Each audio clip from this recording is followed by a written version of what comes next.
Welcome to the Napa Legal Podcast. I'm Frank DeVito, Senior Counsel and Director of Content at Napa Legal. And I'm Joseph Clement, Content and Program Manager at Napa Legal.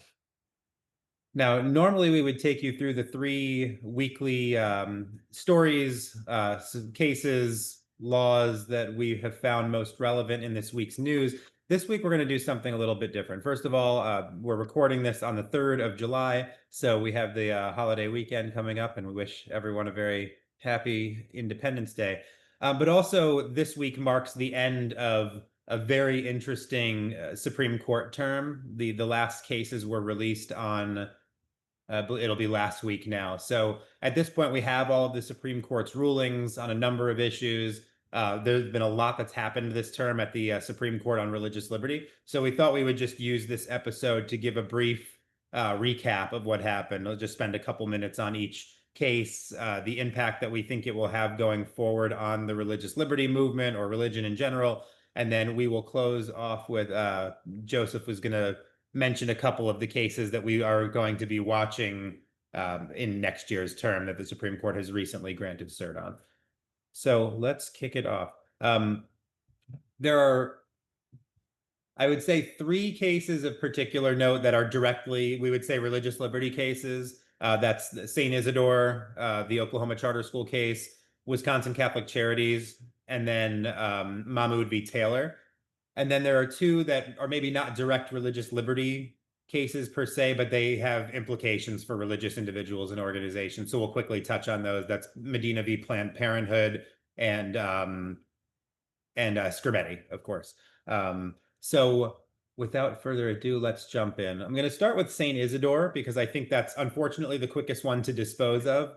For those who were following it, which is probably everyone who listens to this podcast, St. Isidore was the Oklahoma Catholic virtual school that applied for charter school status. Supreme Court took it. The 3 questions were, for one, if you're a charter school, does that make you a state actor? And then the other 2 questions were whether charter school funding for a religious school violates the Establishment Clause. And then the converse question was, if that's not the case, then is denying funding for a charter school status simply because a school is religious actually a violation of the Free Exercise Clause?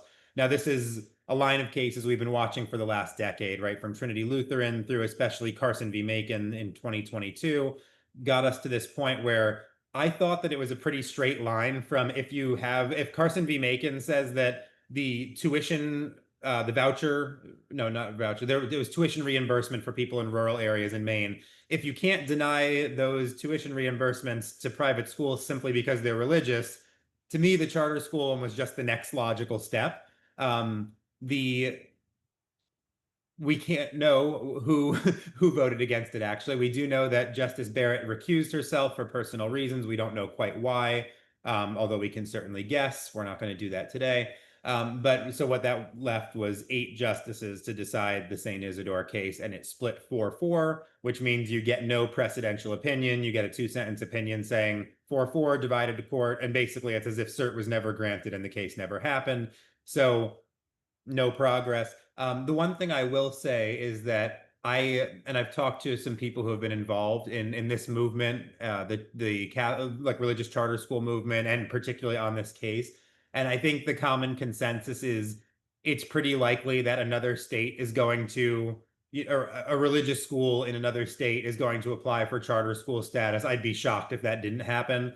And then if there's not a connection or some reason for Justice Barrett to recuse herself, then you have 9 justices instead of 8. And then we already know that 4 out of the 8 were in favor of St. Isidore.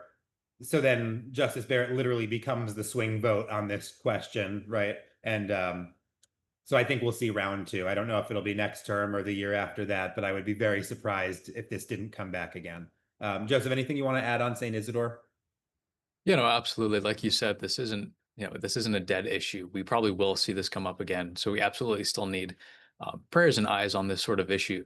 And secondly, 20 years ago, I was hardly alive 20 years ago, but from my understanding of the history, 20 years ago, seeing something this supportive of religious liberty in the Supreme Court would be almost unthinkable. So while it wasn't the ruling we wanted, just seeing a case like this where there's the possibility of a Catholic charter school in the United States. Seeing that become a real possibility is exciting. Yeah, that's a great point. And it's yeah, the Overton window on this issue has definitely shifted. The whole wall of separation between church and state, you're right. 15, 20 years ago, this would have not even been close to on the table.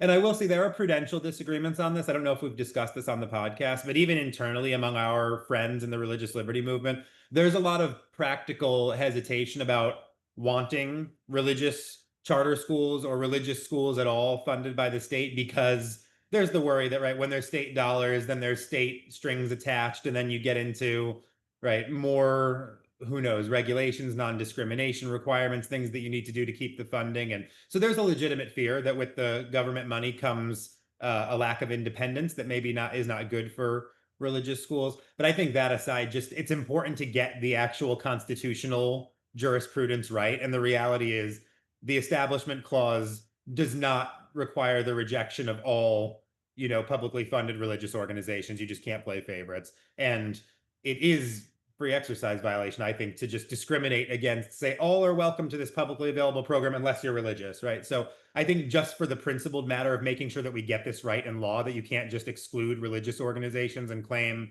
Establishment Clause. I think regardless of what you think about publicly funded religious schools, I think it's important to get those precedents right.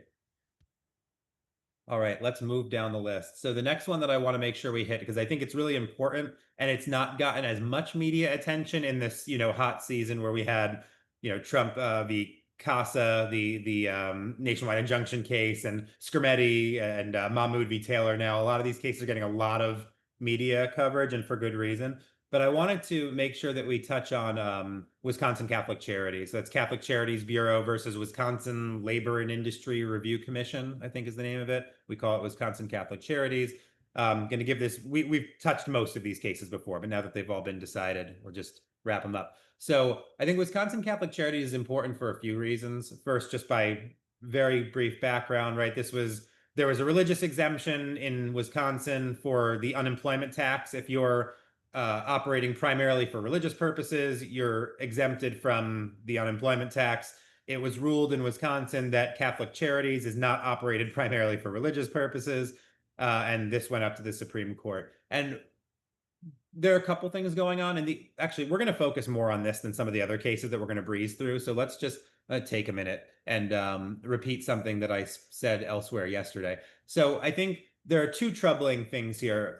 One is there's been this movement, at least especially since the Obama administration, but dating back decades, of trying to look like you're supporting religious exemptions and religious liberty, but slowly and craftily kind of cabining the definition of what religion is, right? It's as if it's worship in a church, if it's private prayer, if it's insular activity where it's like, Catholics doing stuff with other Catholics in the church or the hall or whatever, that's fine. We're going to support that robustly, but we're going to try our best to make religious activity limited to those things. And once you take your religion out in the public square, that's not protected. That's been going on in a lot of ways for a long time. And I think that was part of what was troubling in Wisconsin Catholic Charities, because what Wisconsin said when they denied the religious exemption to Catholic Charities is, well, a religion is or to be operated primarily for religious purposes.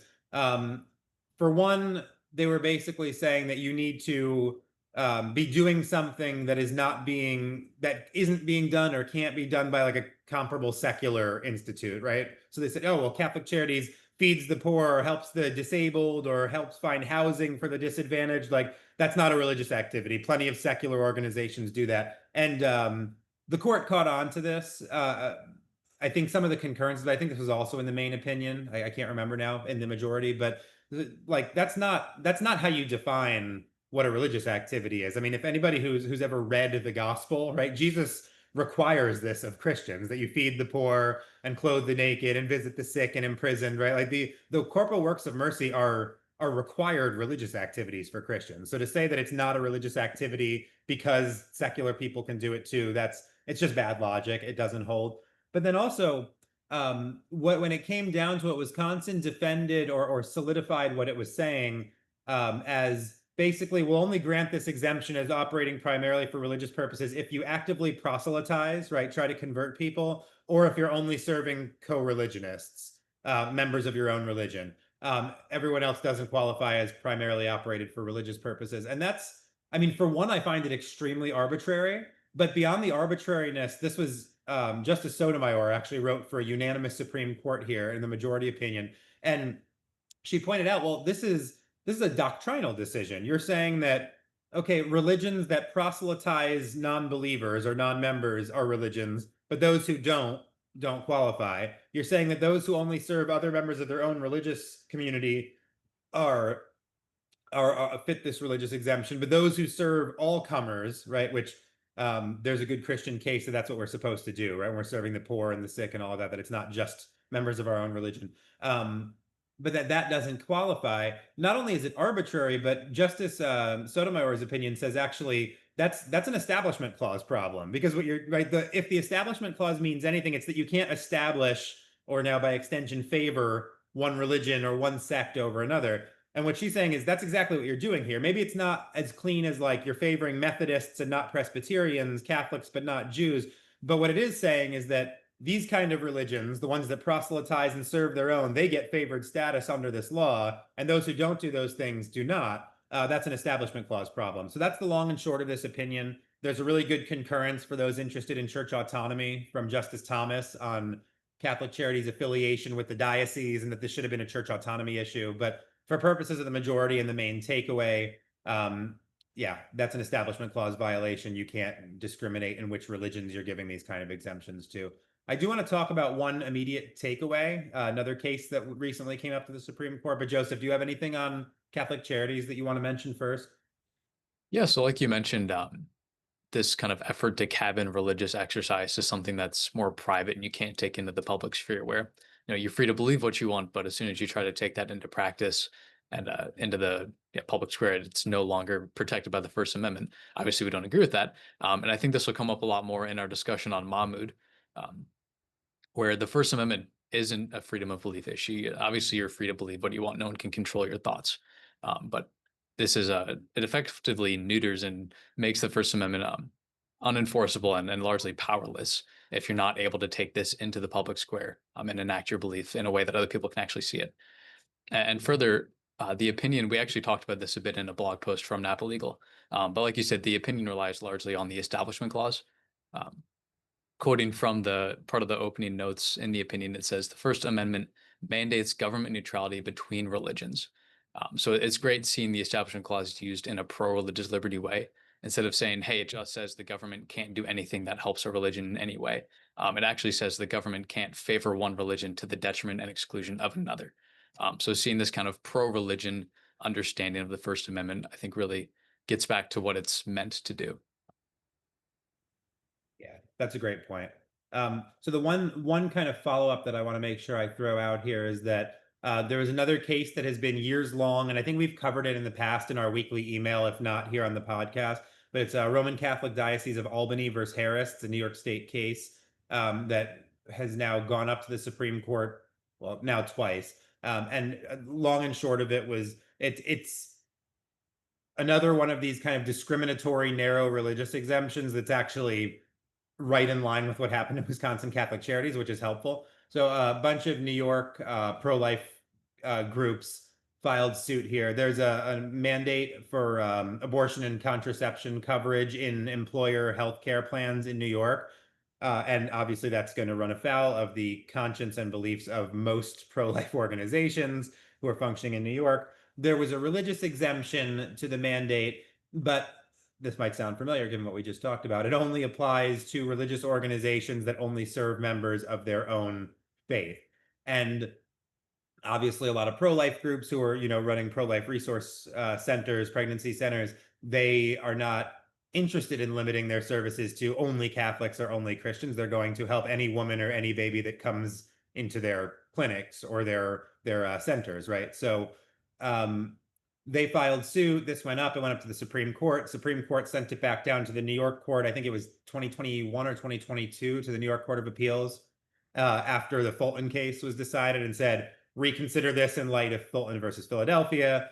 New York court still said, no, we don't think Fulton is on point. This is distinguishable. So they continued to try to mandate these abortion contraception coverage laws. And Now we have Wisconsin Catholic Charities, which it's right on point, right? It says that if you're creating these kind of exemptions that make doctrinal decisions on whether you serve all or serve only members of your own religion, that's an Establishment Clause violation. So Wisconsin Catholic Charities would lead you to believe that now what New York is doing to the pro-life organizations with that narrow exemption is indeed an Establishment Clause violation. So cert was they petitioned for cert again. I think it was in the last few months.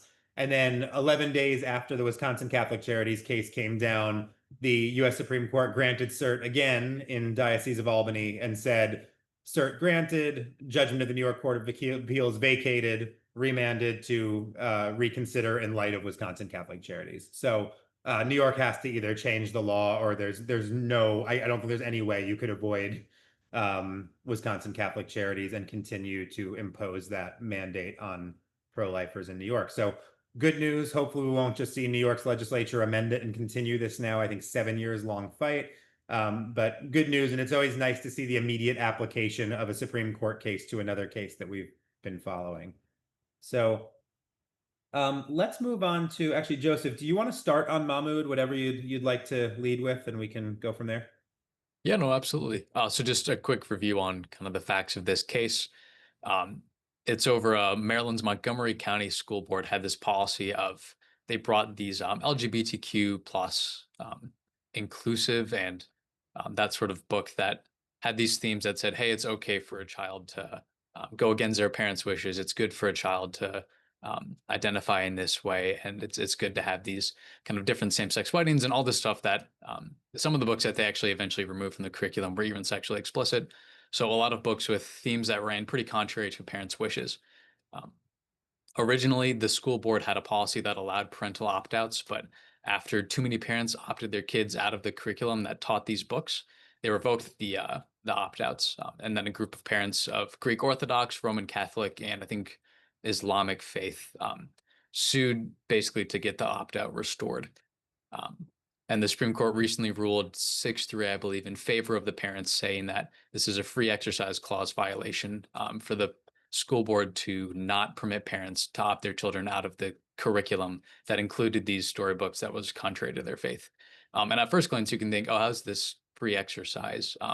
How is kind of being the language of the minority, at least, was exposed, but the opinion said it's not mere exposure. It's actually a normative statement saying that this is a good thing. But how does this curriculum violate free exercise?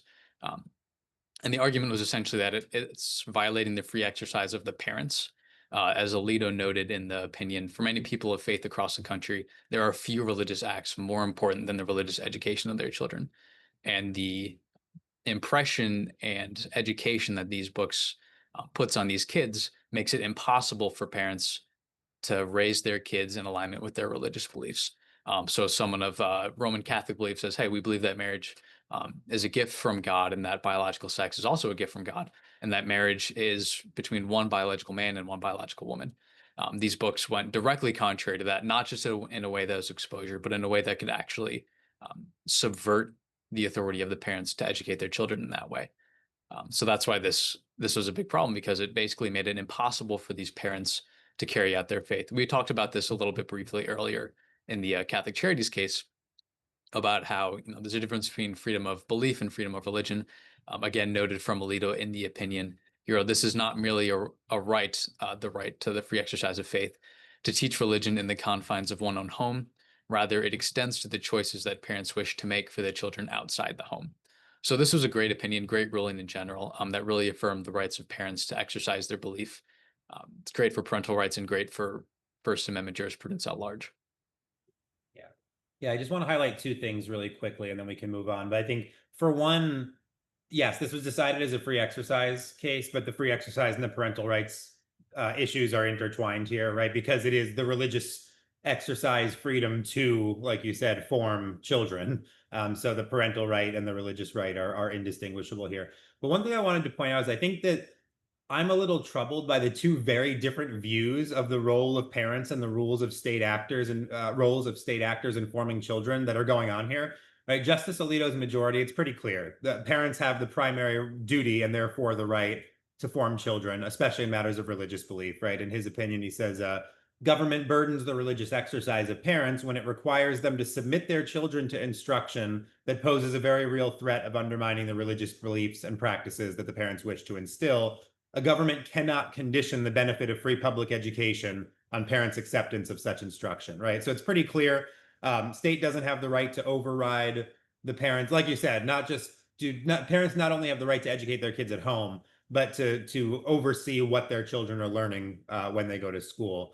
And the ruling in Mahmoud, to be clear, was not parents can do whatever they want. It was that these formative curricula on these LGBT issues, coupled with no opt-out, and sometimes not even a notification to the parents, that together forms the violation of the free exercise clause.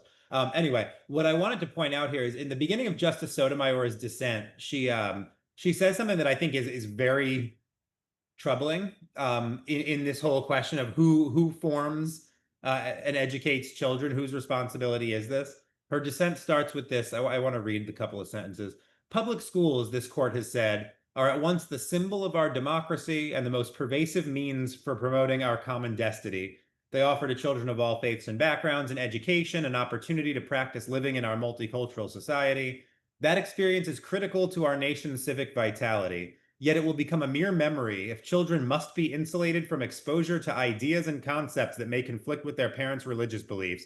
Today's ruling ushers in that new reality. So this is crazy, frankly, in that, I mean, I obviously strongly disagree with her characterization that like the most pervasive means for promoting common destiny, the way that we like educate children and how to live in a multicultural society is the school. This is critical to our nation's civic vitality. Sorry, that's not true. Like schools have a lot of value, but it's healthy, stable families and thick networks of social life close to home that form our nation's civic vitality. Schools, of course, have their part to play. They're very important. But this paragraph talks as if schools are like the primary way that children are educated. And but if children must be insulated from exposure to ideas that their parents reject with on religious grounds, that I think it's backwards. But also, I think it's historically backwards, objectively so, right? Her last line that I read here, today's ruling ushers in that new reality, the new reality in which parents have more control over children than schools. That's not new reality. That's how society has been run from time immemorial. So I think there's a little bit of like, as the kids say, there's some gaslighting going on here where it's like, oh, well, these religious people are trying to bring in this new order where parents can overrule schools. Like, no, you're bringing in a new reality where schools can overrule parents. There's a very deep divide here, and it's two very different worldviews on the role of religion and the role of parents in the education of children. So I think I've said enough on that. Unless you have any comment, Joseph. You know, absolutely. Like you said, the historical understanding of schools is that they're meant to serve kids, right? They're meant to serve parents. It's not this sort of thing where they exist to make the school or to make the state this homogenous block where everyone has the same beliefs and everyone is kind of moving in the same direction. No, this is a place that's meant to respect the wishes of parents and form children in accordance with their desires. Yeah, absolutely. All right. Now, in the interest of time, we're going to give honorable mention to a couple of not directly religious liberty related, well, not directly religion clause cases, but still have implications. So first, Medina v. Planned Parenthood. I like to clear the air on this one because some of the headlines I saw after it was released, Supreme Court defunds Planned Parenthood. No, not really. I wouldn't have a problem with that, but that's not what this case was about. That wouldn't have been possible in this case. So really quick, Medina, we've talked about this a couple times on the podcast. There was a question of whether South Carolina, for Medicaid distribution purposes, could deem that Planned Parenthood is not a qualified provider of any services under Medicaid, and thus whether they had the right to basically say no Medicaid dollars in South Carolina go to Planned Parenthood. Doesn't matter what services, they're just not a qualified provider. Federal Medicaid laws don't define qualified provider, so presumably it would be up to the states. So I think that was reasonable. And then there was a lawsuit from Planned Parenthood and a Medicaid user in South Carolina under Section 1983, actually claiming that some right was being violated, presumably the right to have care from any provider, including Planned Parenthood. So this was the problem here is that, well, for one, you there's not really a right being articulated. And that was the beginning and the end, really, of this case, right? This wasn't about Planned Parenthood particularly. This was actually just about what it means to have a right that you can sue under 1983, right? So what the court says is, no, we have a long tradition on 1983. We might not know exactly the parameters of what rights were meant to be encompassed by 1983. Justice Thomas's concurrence is excellent on this, by the way. He talks about the original point of 1983 was to let people sue for the deprivation of their civil rights, particularly race-based civil rights. This was Section 1983 was enacted right after the Civil War. It has been expanded, but where the Supreme Court precedent has come out on this is constitutional rights can be sued for under 1983. If it's a statutory right, something not created by the Constitution but by Congress, it has to be a very clearly conferred right? Congress has to say, under this statute, people have this group has this right? And that creates a right where you can arguably use 1983. Here, there was no right. It says, I don't have the exact language in front of me, but basically any medical service or whatever that's covered by Medicaid can be paid for under the Medicaid laws by any qualified provider.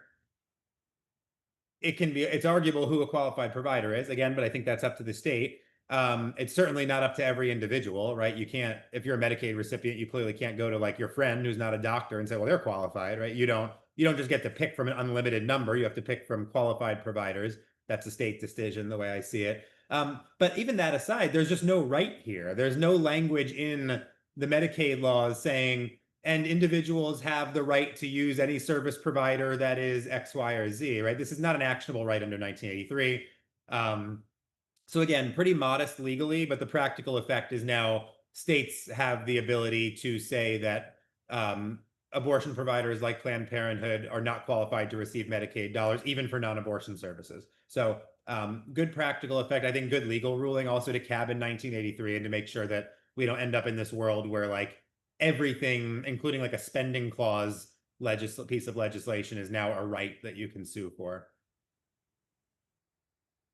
Yeah, those are all great points. Like you said, I really love Thomas's concurrence, which is basically a historical analysis of Section 1983 claims and how they were originated and how originally there were maybe 100 max per year 1983 claims, and Thomas noted that there are over 1,000 every year now. So he was really able to explain what the original intent of this law was, and it was a very important statute because, like you said, is in the Reconstruction era. It was largely to protect against racial discrimination as the country shifted out of the Civil War. But it is really important to have an accurate application of this law. And if we didn't have the correct application of this law, then rights for abortion providers to receive federal funding would have been codified. So that's why it's so important to apply these things correctly, because otherwise we have these things that are clearly out of line with the Constitution and out of line with the public interest. Yeah. Yep. Very good. And then the last one, and this is a similar kind of thing where modest legal decision, but an important one to protect states to make sane choices. So this is Skirmetti. And the Skirmetti case, if I think everyone knows Skirmetti at this point. But this is the Tennessee law that said that you cannot use certain surgical or hormonal treatments on minors to treat gender dysphoria in Tennessee. A group sued under the Equal Protection Clause, alleging that this is basically a constitutional violation because it is sex-based discrimination. And I don't want to go too much into the weeds here because this could be its own episode, but we have this kind of looming problem from the Bostock v. Clayton County case in 2019 that opened the door to this kind of argument that discrimination on the basis of sexual orientation or gender identity is discrimination because of sex. That's problematic logic. But anyway, in Skirmetti, the court, first of all, said, well, we're not extending, Bostock only applies to the interpretation of Title VII of the Civil Rights Act. This is a constitutional question, not a Title VII question. So we are not going to consider or extend Bostock. But then Chief Justice Roberts does go on to say, we're not rejecting Bostock logic, unfortunately. We're distinguishing it. And as much as I disagree with Bostock, actually the distinction is correct. So what Chief Justice Roberts is saying here is that this is just obviously not discrimination on the basis of sex, because there's no sex-based discrimination going on here at all in the Tennessee law, right? The Tennessee law bans certain procedures for minors of both sexes, but those same procedures are allowed for adults of both sexes. So first of all, this, if anything, this is clearly discriminating on the basis of age, right? Minor versus adult, not sex, because there's no sex distinction here. And that's right. It says just for that reason, it's not a sex discrimination case. So we're not going to apply heightened scrutiny. This is rational basis territory. But then the other one, which I think will be important for the future, is even the age one aside, what they're saying here is that, listen, this is also not sex-based discrimination because what we're banning is certain procedures for certain controversial medical uses, right? You can't have, whatever, double mastectomies and all these other surgeries on minors suffering from gender dysphoria. You also can't use these hormonal treatment, right? Testosterone treatment and stuff for gender dysphoria. But those same treatments are allowed to children of both sexes for other conditions, right? If somebody has cancer, they can get these same kinds of surgeries. If someone has, like, I forget the technical term, but like an out of control, like puberty reaction, like hormonal overreactions, you can use these same treatments. So saying this is not about sex discrimination, this is about a certain kind of treatment. So the discrimination here, if anything, is based on age, and it's based on medical use and diagnosis. It is not based on sex. So that's the Skirmetti decision. Justice Thomas writes a great concurrence saying that Bostock, he's quoting Alito from Bostock's dissent, saying, Bostock fails on its own logic. Bostock logic needs to go altogether. We have the three dissenters in Skirmetti clearly think that transgender status is a protected class under the Equal Protection Clause, which is a big problem. We clearly have three justices who say that transgender status is not a protected class under the Equal Protection Clause. We see that from the concurrences of Thomas, Alito, and Barrett. And then we have three justices, Gorsuch, Chief Justice Roberts, and Kavanaugh, where we don't know where they stand on that. So this case doesn't answer that, because it was just the facts made it so that there is no transgender discrimination. This is about minors. We'll see what happens next. I brought this up recently. My guess is that the next thing we might see would be a law banning these same surgeries for adults suffering from gender dysphoria. And then you wouldn't have the minor versus adult distinction, but you would still have the medical use distinction to say, no, we're not discriminating against, men or against, it's not sex-based. This is about discriminating against, we're making laws protecting people from controversial treatments on one particular type of disease, not about sex. But eventually I think we're going to get test cases that are a little bit closer to that line, which is going to force the justices to come out and make that decision about whether these LGBTQ categories are protected classes under the Equal Protection Clause that warrant heightened scrutiny. I think that's coming soon. Yeah, and some of the context and background that Roberts gave at the earlier parts of opinion before he got into the due process and equal protection claims were really exciting to see in an opinion. He acknowledged a lot of the uncertainty and even evidence that these puberty blockers and other chemical and surgical interventions are seriously harmful for children to undergo. He acknowledged that there's a lack of consensus that these are good for kids, and B, a lot of evidence that these are seriously damaging in the long term. He noted that they often can cause for infertility or even sterility. Noted a lot of European countries and studies that these are damaging in the long term. He even wrote that minors lack the maturity to fully understand and appreciate the consequences of these actions and later come to regret them. So while the actual outcome of the case was very good to see, a lot of the context that Roberts highlighted, how these surgical and chemical, mutilations really are damaging. Whether you're a minor or not, this is something that can really cause a seriously negative impact on you for the rest of your life, and how minors don't have the capacity to make this type of decision. And that point right there is going to be hopefully applied to a case that we're going to talk about in a little bit that's coming up next term. Yeah.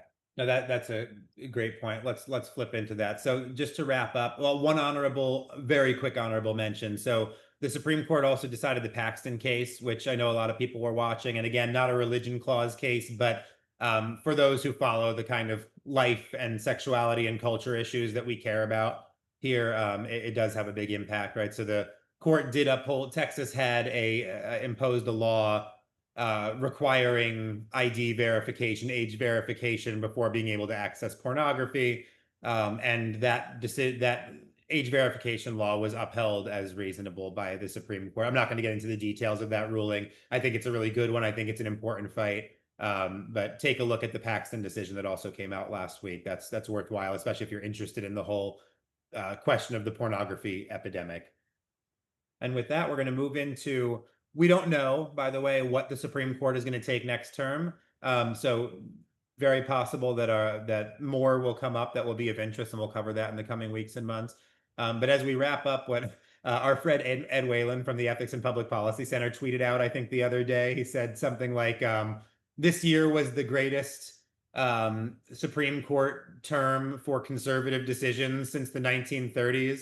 The next three best were the last 3 years. So really the last 4 years, 22 to 25, have been really monumental, especially for religious liberty. And we think that there are more important cases coming down the pike very soon. So we're just going to flag two of them for your attention. We'll just spend a minute or two on each one and let you know what we're going to be watching in the coming year. So Joseph, you want to lead on these? Take it away. Yep, we'll start out with Chiles v. Salazar. This is an appeal coming from the 10th Circuit. So back in 2019, Colorado passed a law restricting the types of conversations that a counselor can have with their clients under 18. Specifically, the law bans really any counselor in the state of Colorado from speaking to clients under 18 in a manner that would encourage them to change behaviors of gender expression or to eliminate or reduce sexual or romantic attraction. That's the language from the Colorado law itself.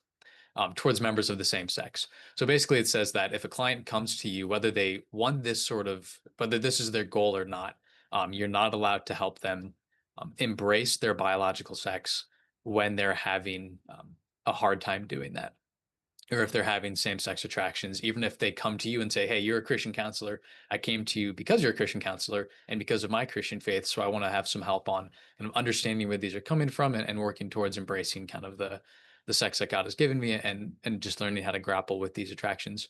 That's now banned in Colorado. Practitioners that violate this law can be subjected to, I think, up to $5,000 in fines. They can lose their license. And conversely, the law allows counselors to do the opposite of that. They're allowed to actually counsel somebody that wishes to explore their sexual orientation in a way that's supportive of the transgender ideology. So essentially, the Colorado law bans a Christian viewpoint when it comes to sexual orientation and gender identity, and expressly supports the opposite. So next term, Supreme Court will hear on the case. They granted cert a few months ago. And I'm just going to read the question presented in the case because it almost sounds like it answers itself. It asks whether a law that censors certain conversations between counselors and their clients based on viewpoints expressed regulates conduct or violates the free speech clause. So the question presented is, does restricting Christian viewpoints in conversations violate the free speech clause? I don't think I need to go into too deep of analysis on our opinion on that. So just a few brief notes on the circuit court's decision. They ruled against Chiles, so they ruled to uphold the Colorado law because they characterized the conversations between counselors and their clients as professional conduct rather than speech. And because they characterized it in that way, they applied a lower standard of review and essentially held that Colorado was justified in passing this law based on that lower standard. So Chiles is represented by attorneys from ADF, and they're arguing essentially that the Constitution puts the decision as to what views shall be voiced into the hands of each of us, not the government. So they're saying that this is clearly a violation of the free speech because it's saying that only a government-approved viewpoint is permitted in these private conversations. So Frank, if there's anything you want to add on this one.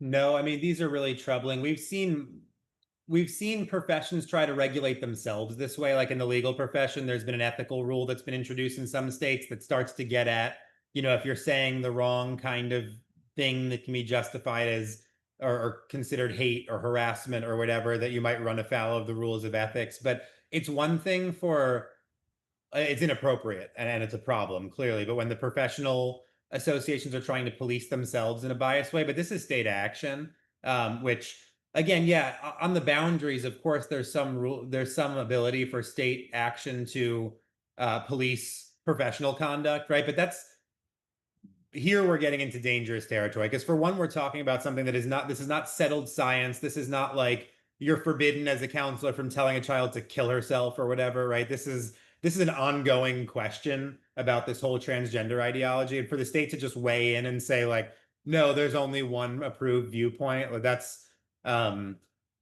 it's a huge problem. I like that it's an interesting take, but ADF has been doing this in a couple cases, like they did in 303 Creative, and taking these kind of free speech, free exercise cases that involve both and suing as pure free speech clause violations. So don't have much more to say. I think the way the question's presented, it I think it's pretty clear where we stand on this, and it hopefully will answer itself.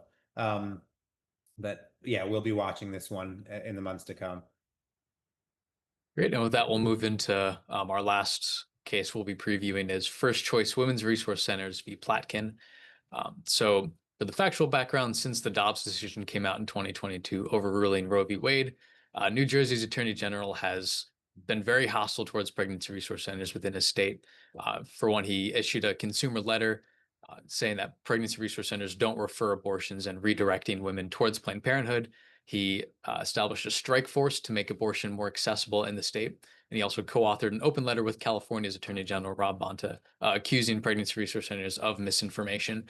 Again, really trying to attack them for not referring abortions. So this string of hostility peaked with an investigatory subpoena that the AG Platkin issued to several pregnancy resource centers, including First Choice. And with the subpoena, he demanded that these centers release donor information for over 5,000 contributions. So there's been a series of lawsuits in both state and federal courts. And Frank, I think you'll get into some of the complex jurisdictional and legal questions presented in this. But essentially, the Supreme Court recently agreed to hear First Choice's appeal, not to be forced into releasing this confidential donor information. So we'll some brief notes on the constitutional side of things, because Frank, you'll get into the more Section 1983 jurisdictional questions. But basically, First Choice is saying that this is a violation of their free association and free speech rights, because for free association, basically a lot of their donors actually said that they wouldn't want to donate to First Choice if they knew that their information would be given to an attorney general that's actively and very hostile to pregnancy resource centers. So that restricts their ability to associate with people that otherwise would. Additionally, it restricts their free speech. First Choice felt compelled to actually remove some of their content to protect their donors from harassment. So Frank, I'll hand it off to you for some of the other matters. Yeah, I think this one has echoes to me of Planned Parenthood, the Medina v. Planned Parenthood case, and that you have the substantive issue that everyone cares about here, right? And it's to what extent the state agencies, in this case the AG's office, can get sensitive donor information. And we've had cases touching on this kind of topic before, right? Americans for Prosperity versus Bonta a couple of years ago. Although if I remember the facts correctly, that was a little bit of a different mechanism, and that I think that was a suit over whether like the attorney general could just demand the contact info of donors as a matter of course when you register with the state every year. This is about an investigation, although it seems like a frivolous one in New Jersey. So there's some good law on it. It's an interesting question, but the way I read this, and I'm not going to go into depth here until we have more time to digest this and see how it gets briefed and what goes on. But I think this is a technical question, and that's actually what's going to be decided at the Supreme Court primarily, is not the exciting donor privacy question so much as this very complicated jurisdictional issue. So this is about like who can do what in which forum, state or federal, at what time. And that sounds confusing on purpose, right? If you just look at the where are we here? I think it's the first page. I want to just make sure I get this right, because again, this is very complicated. So the petition for cert by First Choice, which I believe was also filed by Alliance Defending Freedom. Yes, that's right. So there's right in the beginning, they point out how convoluted the problem is, right? This case presents the ideal vehicle in which to address a recurring question that has divided the circuits and will ordinarily escape this court's review. Not about donor privacy. The question is, when the targets of a state investigatory demand, whether a subpoena or a civil investigative demand, can they avail themselves of the federal forum, that's federal court, guaranteed by 1983? Under the decision below, such a target is relegated to state court to litigate its federal constitutional claims. Even if the subpoena is unlawful, the target has suffered an objectionably reasonable chill of its First Amendment rights, and the target filed its federal lawsuit before the state official filed in state court. Yes, that's a very confusing few sentences for a reason, and I read those on purpose. This is the issue. If a state is asking for investigatory documents, the organization says, no, we have First Amendment problems here. And so the organization sues under 1983 in federal court, and the state goes back and says, hold on, this is a state investigation. Like, you have to have your claims litigated in the state court. And so in this case, the order was very confused because First Choice actually filed in federal court before the New Jersey Attorney General actually filed anything in the state courts. Now you have these dueling jurisdictions where there's a state claim, there's a federal claim, or a state court suit and a federal court suit, and it's unclear, can you go right to federal court? Or because this is a state investigation, does it have to start in state court? That's what's going to be at issue in this case. So I think it'll be really interesting. And these kind of things happen a lot where an overbearing state agency does something potentially unconstitutional and the organization or the person sues under 1983. Does that have to go to state court? Can it go right to federal court? It is an important question. So we will keep an eye on this and on all of the cases that will surely come up that touch on religious liberty in this next term. But with that, I think that wraps up our very exciting and slightly manic coverage of all of the Supreme Court's wonderful decisions this term. So Joseph, any final thoughts? Yeah, like you said, it's been a really manic but also exciting couple of years in the courts, and we're excited to keep giving all the coverage we can and bringing these important matters up. Yeah. Well, thank you for helping me cover it all. And if anyone's interested in reading more about Napa Legal's take or my take on these cases, I know we've covered most, if not all, of these cases in-house at the Napa Legal blog, so be sure to check that out. And then also I've been writing on these various cases at The Federalist, The American Conservative, First Things. That may be it. But anyway, we've been covering them. Now this season has come to an end, and we will get back next week to our regularly scheduled programming. So with that, thank you all for joining us for this episode of the Napa Legal Podcast. If you enjoy the content we're putting out, we would appreciate it if you like, subscribe at YouTube, Spotify, or wherever you are listening. So we hope you'll join us next week as we continue to highlight and discuss some of the most important ongoing legal issues that affect religious liberty, and particularly the work of faith-based nonprofit organizations. So thank you for joining us, and God bless you all. Talk to you next week.